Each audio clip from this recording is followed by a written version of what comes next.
Okay, we are waiting for uh, Yossi Klein Halevi to join us. Um, very excited to have him, and very excited to have you join us. I'm going to move back here a little, just in case you aren't familiar. Um, Yossi Klein Halevi is one of the probably the most, if not one of the most popular authors on Israel, on events in Israel's history, and yeah, so it's a real honor and a real pleasure to have him. This week we're going to be having a lot of great guests, so don't just tune in this week. Tune in really the whole week at this time at 4 p.m. We're going to be having tomorrow night Rabbi Ephraim Goldberg from the Boca Raton Synagogue, who will be very excited to talk about some of the issues in his community and rabbinic leadership during times as challenging as these. We're going to be having on Tuesday night Oded Ravivi, the mayor of Efrat. So that will be very exciting to have him. He's going to show true leadership and what true leadership is all about.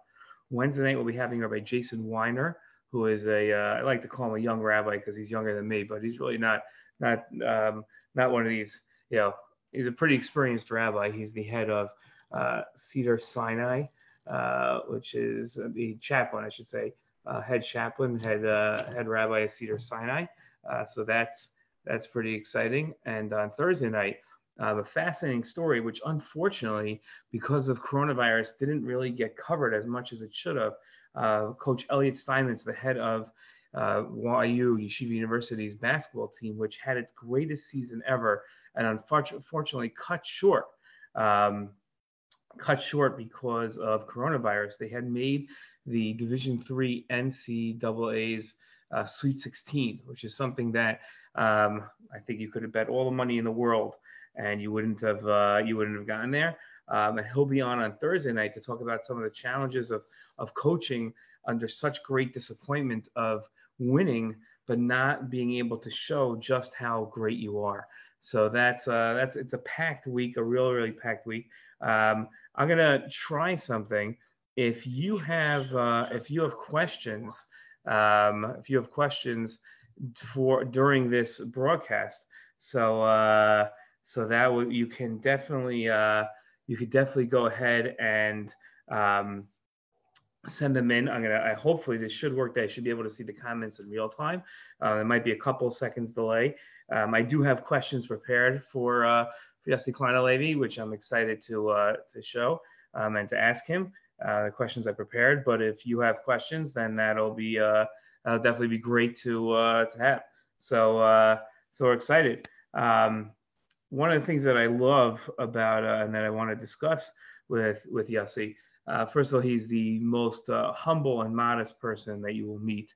He's a mentor of mine, and really he became a mentor of mine simply because I went to him one day and sent him a message on Facebook saying I would love to have a discussion with you about your books.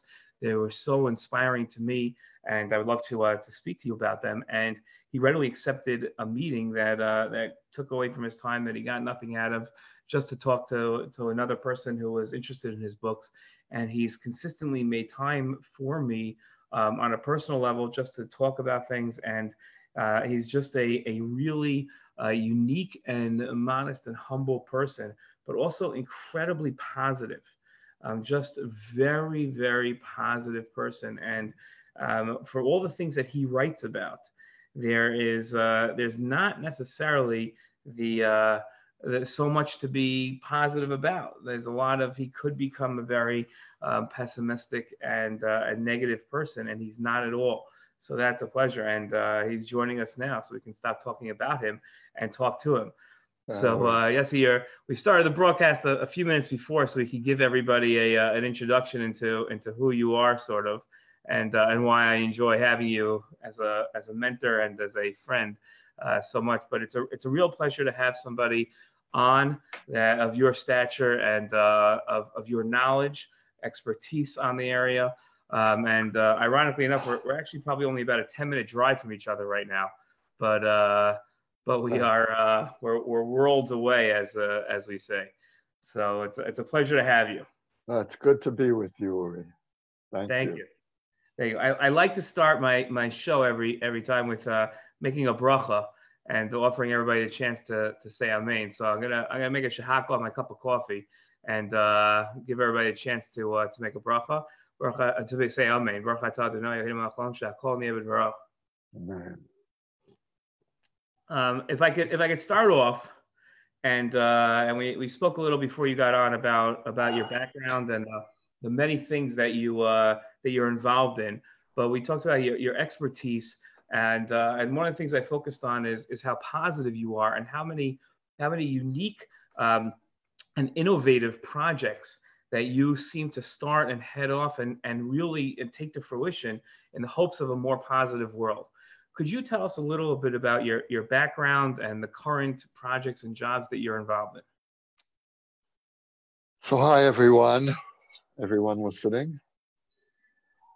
I grew up in Borough Park in Brooklyn.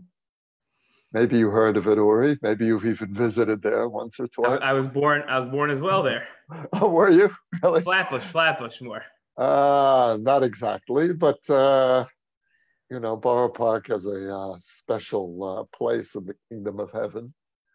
And I grew up in the modern Orthodox diminishing space of Borough Park. But in the 1960s and 70s, when I lived there still was a vibrant modern Orthodox community, mostly survivors, but diminishing. And today, of course, there's hardly kimat ve'en zecher. There's hardly anything left of the world that I grew up in. My elementary school, 8th time, doesn't exist anymore. It's a parking lot on 13th Avenue. I went to BTA, Yeshiva University High School in Brooklyn, in Flatbush. That doesn't exist anymore. And so I really saw the gradual constriction and disappearance of a certain kind of modern Orthodoxy, deeply Zionist, deeply Klal Yisrael minded. The unity of the Jewish people was a religious value for this community, for the community that I grew up in. And what I gradually saw happening were other values coming in and usurping the centrality of the unity of the Jewish people. And specifically, two values that came in to compete, which all used to be part of a whole, but very subtly began to rearrange themselves in a hierarchy of values. And I'm thinking of halacha and Eretz Yisrael Shlema. These two values came to replace the unity of the Jewish people in a very subtle way. Nobody proclaimed it in this way. The unity of the Jewish people began to recede, to lose its preeminence in the hierarchy of the Orthodox community's values. Now, bear in mind, when I talk about Klal Yisrael as a central value of the community that I grew up in, my main upbringing was in the Soviet Jewry movement. I joined the movement about a year after it was founded in 1965. I was 12 years old before my bar mitzvah, but that was really my bar mitzvah. That was my coming of age as a Jew, joining the Soviet Jewry movement. Soviet Jewry movement was mostly modern Orthodox Jews. Those were the leaders, the founders. And it was a movement that saw itself as drawing all parts of the Jewish people. It was founded really in two places, at YU and at JTS, simultaneously. Something that's inconceivable today. So this is the world that I grew up in. It is the Orthodox community that I loved, that raised me, that formed me, and that I feel has changed almost beyond recognition in many ways. Okay. And today, what are you more involved in? Well, you know, it's interesting because I was thinking about actually, in anticipation of our conversation, I was thinking about how to frame what my life's work has been as a writer, as an activist. And I would say that I've had two commitments, which in many ways are related. And the first commitment was to try to seek commonality within the Jewish people, between left and right, between secular and religious. That's partly why I sit at the Shalom Hartman Institute, where we bring together all parts of the Jewish people that are ready to come together. It's very much of a Klal Yisrael ideology, working with secular Israelis very strongly to enhance their Judaism, their Jewish identity and commitment, and in America, working with whatever religious stream is willing to come together. And we convene rabbis from all the different denominations together to learn. Our summer institute brings together something like 200 American rabbis to sit and learn together for 2 weeks. It's quite an extraordinary thing. So it's a commitment to in a way continue the spirit of the Soviet Jewry movement, which was in its essence a Klal Yisrael movement. And again, I don't see that only as a political idea, I see it as a religious idea, that the unity of the Jewish people, especially in the post-Shoah, post-State of Israel era, is a primary religious commitment. And the second commitment that I've developed over the years is looking for ways to reach out to the outside non-Jewish world and to see who there is in the non-Jewish world that we can speak to, who it is that are ready to enter into a relationship with us. And more that has pulled me in the direction of Muslim outreach. I think that finding partners in the Muslim world in the 21st century is one of the most urgent items on the Jewish communal agenda. The safety, first of all, just for very practical reasons, the safety of the Jewish people around the world will depend in large measure on the kind of relationships we have with Muslim communities. And so I've been involved for the last 10 years or so with those outreach efforts. I co-direct a program at Hartman Institute called the Muslim Leadership Initiative, which brings young emerging Muslim American leaders to Jerusalem to study Judaism, Zionism, Israel. Extraordinary program. And as a result of that work, I've developed a language for teaching Israel and Zionism to Muslims, which unfortunately is a very rare expertise in the Jewish community. There are very, very few of us that have had this experience. And what I've learned is that the Muslim world knows nothing about us as a people. This goes back now to what I was speaking about earlier, the centrality of peoplehood. They think of Judaism as Christianity, Islam, Judaism. And what I try to explain to my students is we have a very strange phenomenon in Judaism. It's known as the Jewish atheist. You don't have Muslim atheists. You don't have Christian atheists. As soon as you're an atheist, you're not a Christian or Muslim anymore. And yet, lo and behold, you can be a Jew and an atheist and still be a Jew in reasonably good standing, depending who you ask, but nevertheless. Right. And so there really is a sense of dual commitment, of looking inward, relentlessly inward, and looking outward. And I know, Uri, that you're familiar with my books. And if you think of the books that I've written, they really fall under these two categories. Like Dreamers, for example, was very much about the left-right Israeli schism and trying to enter into the consciousness of both sides and trying to make each side understandable to the other. My last book, Letters to My Palestinian Neighbors, explaining Zionism to Palestinians. And that's an outgrowth of the work I've been doing with the Muslim Leadership Initiative. So these are the two categories, really, and what they have in common is that they're both about crossing borders. They're both about trying to get some basic understanding, not agreement.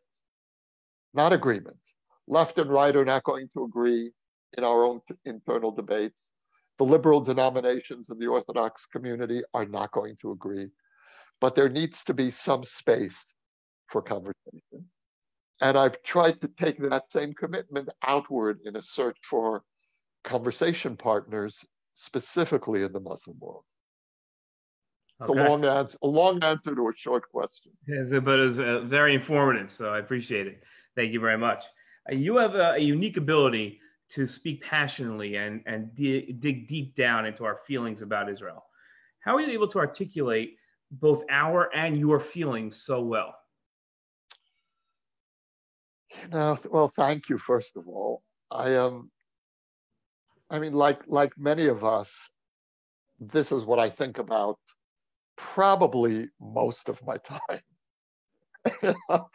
And that's been true for me since I was 12, 13 years old. These are the issues that I'm obsessed with. And I'm obsessed with them because I would say the animating commitment of my life brings together all of the different pieces that I've talked about, is the constant awareness of living at a unique moment in Jewish history. We are the generation born with a Jewish state, born after the Shoah, after the destruction of the Galut. There is no Galut anymore. There's either diaspora, which is voluntary. Jews don't live in Galut, or we live in Ribonut. We live in a condition of Galut, you mean forced exile? Yes. Forced yes. outside of Israel. Yes. Exile is the forced condition of separation from the land of Israel. And there are no Jews, hardly, in the world today, outside of Iran. There are no Jews left living in a state of enforced separation. It's all voluntary, which means something fundamental has changed in Jewish reality. You combine the Shoah, the creation of Israel, the ingathering of the exiles, the end of Galut, or the transformation of Galut into diaspora, and we are living in what Rabbi Yitzhak Greenberg calls the third era of Jewish history. And I always sensed intuitively that I live in something new, in a new condition. And then I read Yitzhak Greenberg's essay, The Third Era of Jewish History, when I was in my 20s, sometime probably the late 1970s, and it galvanized me. I read that and I said, that's my framework, that's my language. And so if you're asking me, how do I try to articulate our condition, it is looking at our lives, at our collective Jewish life, through a very specific prism, which is that we live in an era that is as different from the second era, which was the 2,000-year rabbinic era, as the rabbinic era was from the biblical era. And that is the struggle of my life, trying to figure out, how do we live internally within the Jewish people? How do we navigate all of our contradictions, our schisms, in light of the fact that we're living in the third era? And how should we rethink our relationship with the rest of the world? And that's a very much of a Zionist idea. Zionism had two ideas of return. Zionism was going to return us to the land of Israel, to sovereignty, to power, to the Hebrew language. And it was going to return us to be a part of the community of nations. So these are all expressions of the third era of Jewish history. The other thing I would say, Uri, is that I have been incredibly blessed to be present at the key moments of Jewish history in my generation, beginning with the founding of the Soviet Jewry movement, or close to it, and really seeing the emergence of American Jewish power, which was born, I would argue, with the Soviet Jewry movement, the emergence of American Jewish self-confidence, political self-confidence, which you and I experience together every year at Policy Conference. That did not exist when I was growing up in the old American Jewish community. Insecure, self-conscious, afraid of anti-Semitism. It's a different American Jewry. And so I was present at the birth. A year late, 2 years after I joined the Soviet Jewry movement, the war happens. And a few weeks after the war, I flew to Israel with my father, who was a survivor from Hungary and had two brothers who had survived and were living in Israel and whom he hadn't seen since the war. And as soon as the Six-Day War ended, he said, that's it, we're going. We're getting on a plane and we're going. So the summer of 67, my first encounter with Israel is late June 1967. There were still piles of rubble at the Kotel. You couldn't get to the Kotel through the Shuk. It was shut down for security. And so to experience that almost live. And 6 years later, the Yom Kippur War, I happened to be spending my junior year abroad at Hebrew University. I had gotten to Israel in July 1973, do Ulpan for the one-year program. So I'm in Israel when the Yom Kippur War breaks out, and I experienced the war as a volunteer on a moshav. And so I saw Israel at its most extraordinary moments, at the moments of its ecstasy and the moments of its shattering. And then I made Aliyah in the summer of 1982, the beginning of the Lebanon War, August 1982. And so my life has been punctuated by these powerful transitional moments in Israeli history. And then I was drafted during the First Intifada. And so the wars of Israel are really, in some ways, my own personal biography. And then raising kids, teenagers, during the Second Intifada in Jerusalem. And so I don't feel that there's any separation between my personal life and the life of the Jewish people. And I think that's true for many of us. And, you know, we don't always fully appreciate what an extraordinary people we are. It's very rare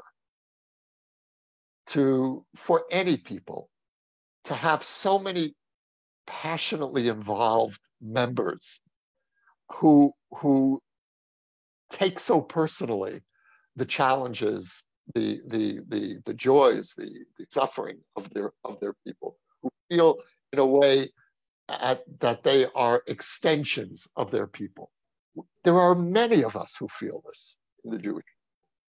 And we just take that for granted. Well, okay, they're right wing and they're left wing, or they're Haredi, but there's this amazing sense of personal responsibility. You feel it in Israel. I mean, look what an extraordinary society we have. We've gone through 3 ridiculous elections in a year, and we have a higher voter rate than any Western country after the third election. Over 70% voted in the third ridiculous election. And that's because of this deep sense of worry that we feel for the sense we're like parents for the state of Israel, toward the Jewish future. And that's every so often, I think we should appreciate that what it means to belong to a people that feels so passionately responsible for its own future.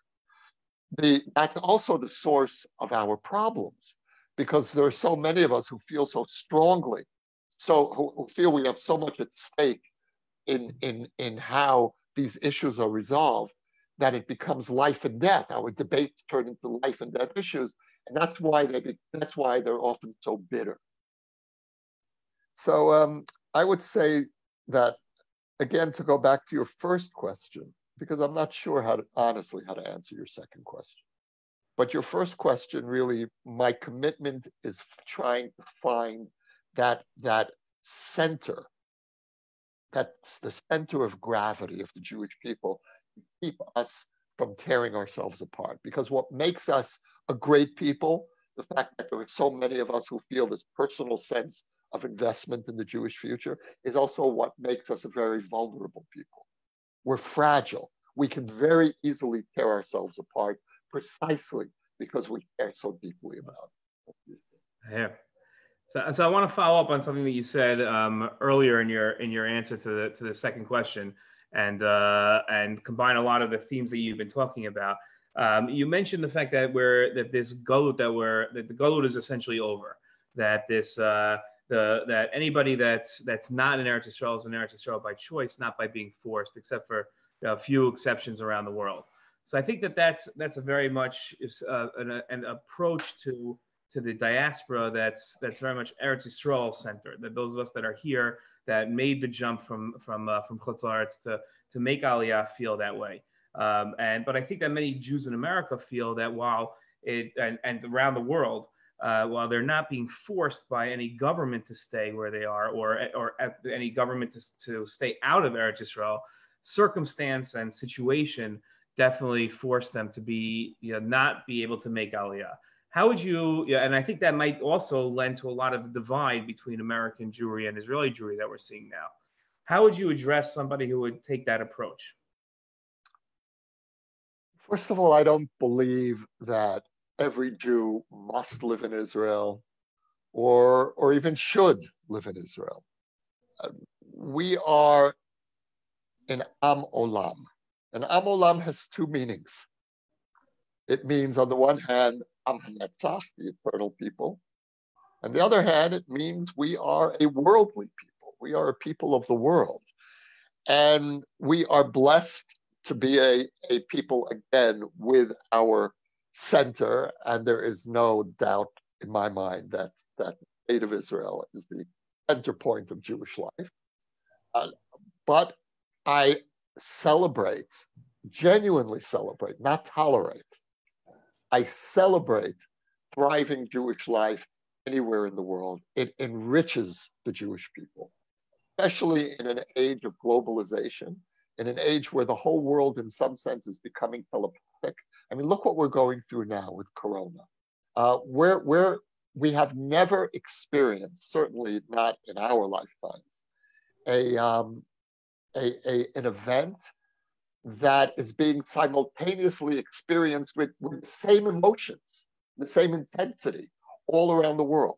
We all know what today's count in Italy was. We know that 800 people died today in Italy.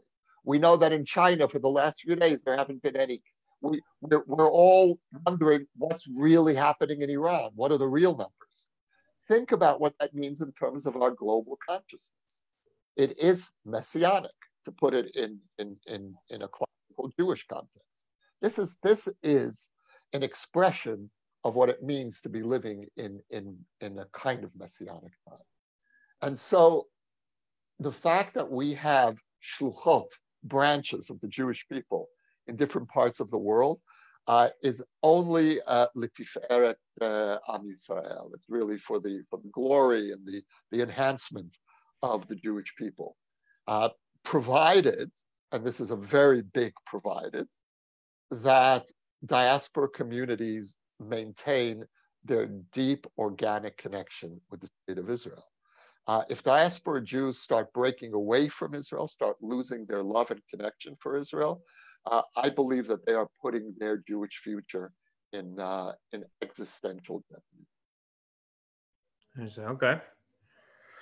I want to switch gears a little, and we don't have that much time left, so I want to sort of maybe get some quicker back and forth going. But where do you see the future? You know, you mentioned that your last book, Letters to the Palestinian People. Where do you? Those of us that live here are constantly in flux in terms of what our future is going to look like. Where do you see the future of the two people in our land? First of all, the starting point is that there are two peoples in this land. That's, or maybe I should take it a step back. My starting point is the same as the settlers. Ula sheli, use the language of the Mishnah, all mine. From the river to the sea, the map behind you there. And I see there's a bit of a distinction in the colors between Judea and Samaria and pre-67 Israel. I think it's just the screen. I don't know what you're talking about. For me, emotionally, there's no shade. There's no difference. It's all mine. The second starting point for me is there's another people here. I wish they weren't here. They wish we weren't here. As we say in Hebrew, ma lasot ze ma yesh. That's what we've got. And because of that, I have to figure out a way of living with this other people. Now, I'll also say this as a religious Jew. What did it mean? What does it mean that we came back to this land and we found another people here? So then my friends on the right will say, they're not a people, they're not a real people. And my response to that is, you think so. That's okay. You think they're not a people. But I have news for you. They think they're a people.